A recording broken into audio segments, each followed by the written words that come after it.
want to welcome you to the Ask Jeff YouTube channel. Here's today's question.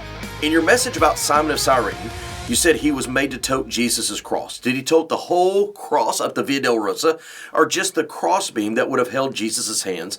I've seen pictures of the whole cross, but was told it was the handbeam. This is a really insightful question because, quite honestly, we are subjected not to the message of the cross per se, but how the Romans, quote, did it in their day. And we actually have evidence that they did it both ways.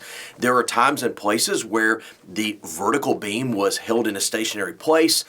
Whomever was being executed was placed on the cross beam and then put upon the vertical. There are situations where the entirety of the cross was taken up. And so, to be quite honest with you, we don't have conclusive evidence. All we know is the Bible says that he carried his cross. It could have just been the handbeam. It could have been the totality thereof. We are not told specifically. What we do know, though, is this. Prophesied from Psalms 22 and fulfilled in the Gospels that Jesus' hands were attached to the crossbeam and his feet were were attached to the vertical beam. So we know that when he was placed on the cross, and when others were too that day, that there was the traditional shape of the cross. Whether the entirety was taken up to Mount Golgotha or just the crossbeam, we have no biblical evidence. We do know it was done a multiplicity of ways in the Roman context, and to be quite honest with you, typically the Romans did it in the quickest and the cheapest and the most painful fashion. So again, it could vary not only from ruler to ruler, but from location to location, season to season.